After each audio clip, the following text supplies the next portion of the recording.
안녕하세요. 강세일입니다. 두 번째 시간은 태블로 서티파이드 데이터 애널리스트 자격증 시험에 대해서 살펴보겠습니다.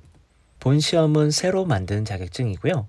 그리고 현재는 베타 기간입니다. 그러다 보니까 베타 기간 동안에는 시험 기간이 조금 더 늘어나고요. 그 다음에 자격증 비용도 할인이 되고 있습니다. 베타 기간이고 새로 나오다 보니까 현재까지 이 자격 시험에 대해서 레퍼런스는 거의 없는 상황입니다. 시험 포맷은 비용은 $250인데요. 현재는 베타 버전이기 때문에 $199로 할인되어 있습니다. 자격 유효 기간은 2년이고요. 현재 태블로의 신규 버전은 2021.3 버전이지만 시험은 2021.1 버전으로 진행되고 있습니다. 앞에서 우리가 살펴봤던 스페셜리스트 자격증 시험 같은 경우에는 현재는 2020.3 버전을 치고 있고요.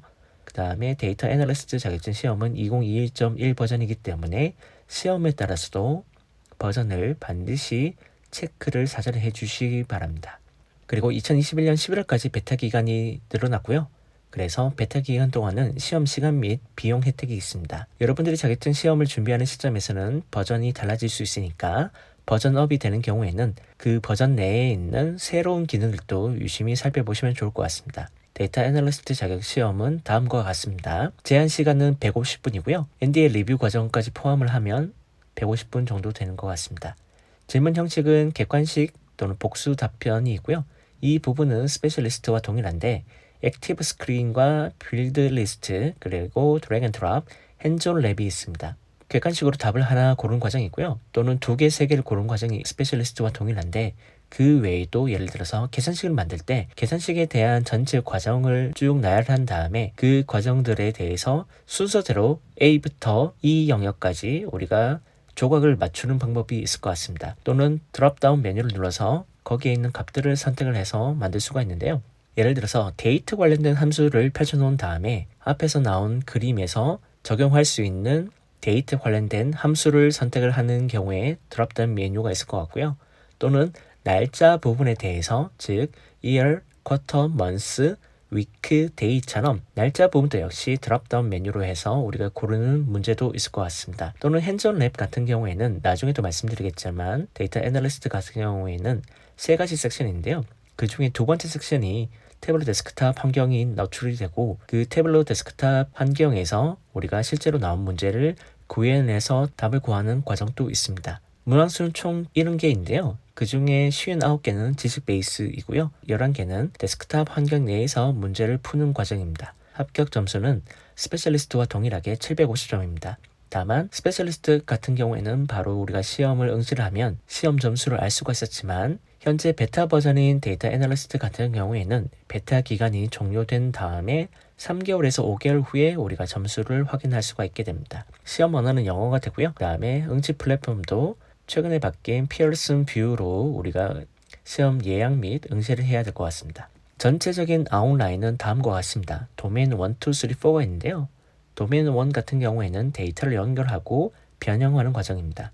두 번째는 데이터 탐색 및 분석 과정이고요. 세 번째는 컨텐츠를 만드는 과정, 네 번째는 태블로 서버 또는 태블로 온라인에 퍼블리시하고 컨텐츠를 매니지, 관리하는 방법입니다. 시험 비중은 오른쪽에 있는 예시와 동일하기 때문에 도메인 4에 집중하기보다는 2, 1, 3 형태로 집중해 주시면 좋을 것 같습니다. 시험 구조는 다음과 같습니다. 세 가지 섹션인데요. 첫 번째 섹션 같은 경우에는 knowledge base입니다. 그래서 여기서는 hands-on question, 즉 직접 푸는 문제는 없고요. 사전 지식을 바탕으로 해서 푸는 문제들이 있습니다. 두 번째 섹션 같은 경우에는 hands-on 랩으로서 태블릿 데스크탑 환경이 나타나게 됩니다. 거기에서 우리가 태블로를 이용해서 문제에 있는 내용을 태블릿 데스크탑 환경을 통해서 풀 수 있을 것 같습니다. 세 번째 섹션은 첫 번째 섹션과 유사하고요. 우리가 다양한 타입의 문제를 knowledge base로 풀 수가 있을 것 같습니다. 여기서는 hands-on 퀘션은 없습니다. 그리고 유의사항으로는 우리가 섹션이 3개가 있는데요. 하나의 섹션에서 문제를 모두 완료하고 다음 섹션으로 넘어가야 됩니다. 만약에 첫 번째 섹션에서 문제를 다 풀지 못하고 두 번째 섹션에 가서 문제를 푼 다음에 다시 첫 번째 섹션으로 돌아올 수는 없습니다. 왜냐하면 두 번째 섹션은 핸즈온 문제다 보니까 우리가 첫 번째와 세 번째에서 knowledge base로 문제를 풀어야 되기 때문에 핸즈온에서 왔다 갔다는 할 수가 없습니다. 여기서 유의사항으로는 시험에서 이전 섹션으로 다시 돌아갈 수 없다는 뜻입니다.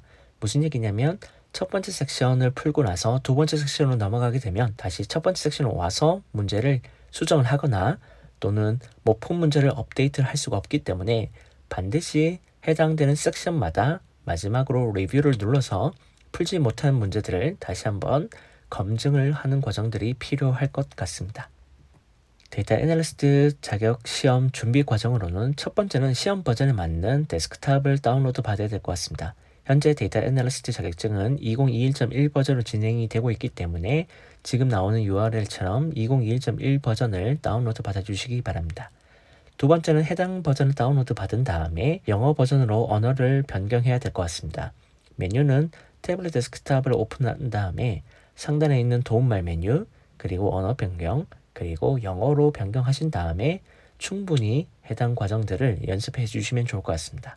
전체적인 시험 범위는 다음과 같습니다. 첫 번째는 데이터 소스에 연결하는 것입니다. 적절한 데이터 소스를 고르라든지 그 다음에 라이브 연결과 추출 연결, 그리고 추출을 연결했을 때, 그리고 스프레드시트 형태, 즉 엑셀 형태로 연결했을 때, 그 다음에 하이퍼 파일로 연결했을 때, 그리고 관계형 데이터베이스에 연결했을 때, 이런 과정들을 좀 알아두시면 좋을 것 같고요. 그 다음에 사용 대체적 SQL 쿼리를 이용해서 관계형 데이터베이스에 데이터를 풀하는 과정들을 살펴보시면 좋을 것 같습니다. 그리고 태블릿 서버에 데이터 원본을 연결했을 때 이런 부분들은 스페셜리스트 과정이 없었기 때문에 조금 더 딥하게 우리가 해당되는 과정들을 보시면 좋을 것 같습니다. 그리고 현재 차트 또는 시트에 연결되어 있는 데이터 원본을 다른 데이터 원본과 교체하는 것도 우리가 살펴보시면 좋을 것 같습니다. 그래서 새로운 데이터 원본을 불러온 다음에 원래 있던 데이터 원본에서 우클릭한 다음에 데이터 원본 교체를 선택하시면 될 것 같고요. 두 번째는 분석하는 과정에서 데이터를 준비하는 과정들이 필요할 것 같습니다. 그래서 데이터 퀄리티를 평가하는 것들이 필요할 것 같고요. 그래서 정확성이라든지 그 다음에 적합성 이런 부분들을 살펴보시면 좋을 것 같습니다. 그리고 클렌징 과정들을 살펴보시면 좋을 것 같고요. 그리고 기존에 있는 필드들을 폴더에 넣는 방법이라든지 그리고 멀티플 데이터 원본들을 사용하는 방법들이 필요할 것 같습니다. 그래서 관계, 그리고 조인, 유니언, 그리고 스페셜리스트에는 없다고 말씀드렸던 블렌딩 하는 방법 알아두시면 좋을 것 같습니다. 그리고 데이터 인터프리터, 즉 데이터 해석기 사용과 피벗, 그리고 스플릿 같은 것을 이용해서 우리가 준비하는 과정들이 필요할 것 같고요. 그 다음에 추출하는 과정에서 우리가 필터를 설정할 수가 있습니다. 그래서 추출 필터에 대해서도 살펴보시면 좋을 것 같고요. 그 다음에 태블로 프랩을 이용해서 데이터에 대한 트랜스포메이션을 준비하는 과정들이 필요할 것 같습니다. 예를 들어서 비즈니스 시나리오상 가장 적합한 데이터의 트랜스포메이션을 고르라는 게 있을 것 같고요. 그 다음에 유니언, 조인, 그 다음에 집계를 이용해서 데이터에 대한 모양을 변경하는 방법이라든지 그 다음에 필터를 수행하는 방법, 그리고 피벗을 적용해서 데이터의 쉐입을 바꾸는 방법들을 알아두시면 좋을 것 같습니다. 이런 과정들을 우리가 태블로 프랩을 이용해서 좀 준비하시면 좋을 것 같고요. 그 다음에 필드들을 커스터마이징 하는 과정들이 필요할 것 같습니다. 그래서 필드의 기본 속성을 변경하는 방법이라든지 여기에서는 우리가 타입을 변경한다든지 또는 정렬을 변경한다든지 또는 집계 방식에 대해서도 우리가 살펴볼 수가 있을 것 같고요. 그 다음에 필드명 바꾸기라든지 그리고 불연속형과 연속형을 우리가 왔다 갔다 하면서 변경하는 방법 또는 차원에서 측정값 또는 측정값에서 차원을 변경하는 방법들이라든지 그리고 별칭 편집하는 방법도 알아두시면 좋을 것 같습니다. 그리고 두 번째 도메인은 데이터에 대한 탐색 및 분석 과정인데요. 첫 번째 같은 경우에는 계산식을 만드는 겁니다.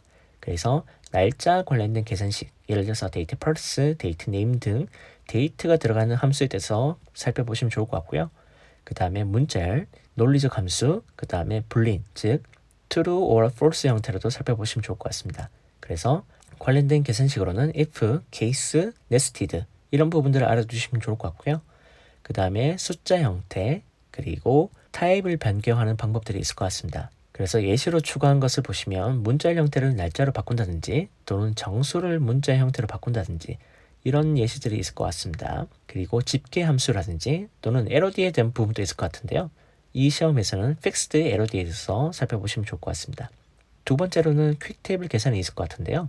우리가 퀵 테이블 계산을 눌러보면 위에서부터 누계부터 하나씩 쭉 살펴보실 수 있을 것 같습니다. 그래서 여기서는 무빙 에버리지, 즉 이동 평균, 그 다음에 구성 비율, 그 다음에 누계, 그리고 차이와 비율 차이, 그리고 퍼센타일, 즉 백분위 수와 통합 성장률 이런 것들도 알아두시면 좋을 것 같습니다. 사용자 테이블 계산을 보시면 year to date, YTD, 그 다음에 month to date, MTD, year over year, 즉 YOY 이런 부분들 알아두시면 좋을 것 같고요.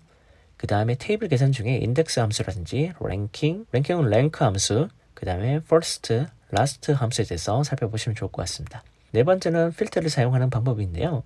여기서는 차원과 측정값에 대한 필터라든지 탑앤, 바텀앤, include, exclude, wildcard, 그 다음에 조건 필터들을 살펴보시면 좋을 것 같습니다. 그리고 컨텍스트 필터에 대해서 살펴보시면 좋을 것 같고요. 컨텍스트 필터를 왜 사용하면 좋은지, 그리고 컨텍스트 필터를 사용했을 때 다른 필터와 어떻게 차이가 있는지 살펴보시면 좋을 것 같은데요. 추가로는 복수의 시트에 필터를 건다든지 또는 동일한 데이터 원본에 모두 필터를 적용하는 방법도 알아두시면 좋을 것 같습니다. 제가 다른 교육 영상에서 늘 강조하다시피 매개의 변수를 혼자서 쓸 수가 없을 것 같고요. 이 매개의 변수는 세 가지와 반드시 연결이 되어야 됩니다. 계산식, 필터, 그리고 참조선하고 엮여야지만 이 매개 변수가 동적으로 움직이게 되는데요. 이 과정들도 각각 살펴보시면 좋을 것 같습니다. 그리고 데이터 구조가 있는데요. 여기서는 집합과 그 다음에 구간 차원, 그 다음에 계층, 그리고 그룹에 대해서 각각의 기능 및 특히나 집합과 그룹에 대한 차이를 알아두시면 좋을 것 같습니다.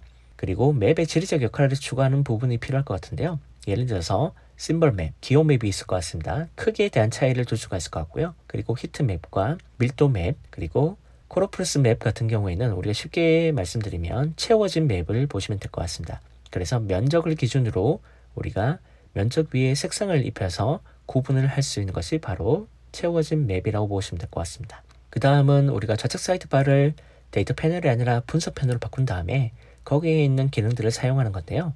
예를 들어서 총계와 소계, 그리고 참조선, 그 다음에 참조 구간, 그 다음에 평균 라인, 그리고 추세선, 그리고 분포 구간, 그리고 기본 세팅을 사용을 해서 예측을 우리가 살펴볼 수 있을 것 같습니다. 그래서 예측에 대해서 옵션을 변경하는 것보다는 기본 기능을 이해하시면 될 것 같고요. 그 다음에 예측 모델에 대한 커스터마이징, 그리고 예측 모델 함수를 알아두시면 좋을 것 같습니다. 세 번째는 컨텐츠를 만드는 건데요. 우리가 컨텐츠 같은 경우에는 차트를 일단 살펴보시면 좋을 것 같습니다.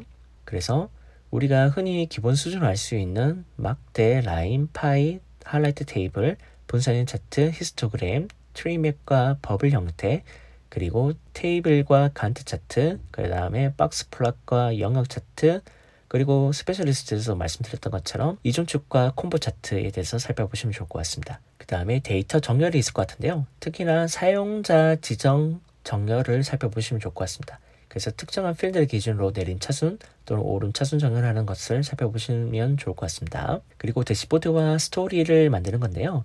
우리가 대시보드에서 복수개의 시트를 이용을 해서 컨테이너를 사용하고요. 레이아웃 옵션을 이용을 해서 대시보드를 좀 더 풍부하게 구성할 수가 있을 것 같습니다. 그래서 개체를 추가하든지 그 다음에 스토리텔링 형식을 추가하는 스토리 포인트 또는 스토리에 대해서 살펴보시면 좋을 것 같습니다. 그리고 세 번째로는 대시보드에 인터랙티브한 요소를 추가하는 건데요. 뷰에 필터를 추가한다든지 또는 필터 액션, URL 액션, 그 다음에 하이라이트 액션이 필요할 것 같고요. 또는 파라미터와 시트 셀렉터, 즉 시트 선택을 이용해서 시트 간 화면을 바꾼다든지 또는 내비게이션 버튼을 눌러서 우리가 화면을 좀 더 동적으로 만들 수 있을 것 같습니다. 그리고 동작에서 우리가 선택을 할 수 있는 옵션 중에 클릭, 그 다음에 마우스 오버, 그 다음에 메뉴 옵션이 있으니까 그 각각에 대한 액션에 대한 차이를 살펴보시면 좋을 것 같고요. 그 다음에 대시보드에 대한 폰트 설정에 대해서 살펴보시면 좋을 것 같습니다. 색상, 폰트, 그 다음에 쉐입, 그 다음에 스타일 이런 지정이 필요할 것 같고요. 그 다음에 사용자 지정 모양, 색상표 선택을 해서 우리가 값을 바꾸는 것도 필요할 것 같습니다. 그 다음에 주석을 추가한다든지 또는 도구 설명, 그 다음에 패딩 조절을 하는 거라든지 또는 격자선과 로우 레벨과 컬럼 레벨에 있는 밴드들, 그 다음에 쉐이딩 이런 서식들도 우리가 꾸준히 살펴보시면 좋을 것 같고요. 그리고 마지막으로는 특정 디바이스에 맞게끔 반응형 디자인을 적용하는 것도 필요할 것 같습니다. 마지막 네 번째는 범위는 크진 않지만 반드시 공부하셔야 될 게 태블릿 서버와 태블릿 온라인에 컨텐츠를 퍼블리싱하고 관리하는 부분입니다. 그래서 컨텐츠를 퍼블리싱하는 과정은 워크북을 퍼블리싱 할 수가 있을 것 같고요.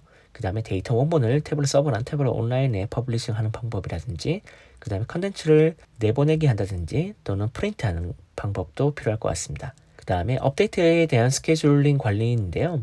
여기서는 추출 리프레시에 대한 설정이라든지 태블릿 프랩 워크플로우를 스케줄링 하는 것이 필요할 것 같습니다. 그리고 워크북에 대한 관리로서는 얼럿, 즉 특정한 수치 이상인 경우에는 알람이 가도록 설정하는 방법이 있을 것 같고요. 그 다음에 내부 구성원들을 위해서 구독 설정하는 것도 반드시 알아두셔야 될 것 같습니다. 그래서 샘플 문제 같은 경우에는 태블릿 서티파이드 데이터 애널리스트 베타 버전에 있는 에그잼 가이드에서 가지고 왔고요. 1번 문제 같은 경우에는 특정한 데이터셋인데 이 데이터셋은 체육관에 있는 장비들에 대한 목록을 포함을 하고 있습니다. 이퀴먼트와 각각의 이퀴먼트에 대한 엑서사이즈가 배치되어 있고요. 그래서 하단에 있는 문제 같은 경우에는 다음식 중에서 장비 리스트에서 아이템에 대한 넘버를 사용하기 위해서 필요한 식으로는 5가지가 있는데요. 그 중에서는 각각의 장비에 대한 숫자가 필요하기 때문에 정답은 세 번째에 있는 count distinct를 고르시면 됩니다. 두 번째 문제는 아이템과 레베뉴를 기준으로 다음과 같은 파이 차트를 만들 수가 있습니다. 그래서 파이 차트를 만들기 위해서 2가지 컬럼 또는 2가지 필드를 어떻게 사용하면 되는지 물어보고 있는데요. 여기서는 아이템 필드를 색상과 그리고 레이블로 추가를 했고요. 그 다음에 각각의 파이에 대한 조각을 레베뉴를 기준으로 앵글, 즉 각도를 추가를 했습니다. 그래서 정답은 두 번째 있는 B번을 고르시면 됩니다. 그래서 데이터 애널리스트 후기로는 스페셜리스트보다 조금 더 깊게 공부하셔야 될 것 같습니다. 스페셜리스트 시험보다 문제 출제 범위가 넓고 그 다음에 같은 내용이라도 한 뎁스 더 들어간 문제들이 많이 있고요. 그리고 답을 선택하는 방식이 앞에서 말씀드렸던 것처럼 다양하기 때문에 데스크탑을 이용해서 충분히 해당되는 부분들을 연습을 해보시면 좋을 것 같습니다. 그리고 3개 섹션으로 구성이 되어 있고요. 한 섹션에서 다른 섹션으로 넘어가면 다시 돌아오지 못하기 때문에 반드시 하나의 섹션마다 마지막에 리뷰를 눌러서 푼 문제와 아닌 문제를 정확히 파악을 하신 다음에 아직 못 푼 문제에 대해서 답을 고르시고 다음 섹션으로 넘어가시기 바랍니다. 그리고 시각화 구현 방법을 데스크탑에서 많이 실습하시고요. 그 다음에 구현 방법을 시나리오 형태로 텍스트로 타이핑하는 것도 한번 연습해 보시면 좋을 것 같습니다. 태블릿 서티파이드 데이터 애널리스트 자격증 시험에 대한 가이드 영상은 여기서 마치도록 하겠습니다. 고맙습니다.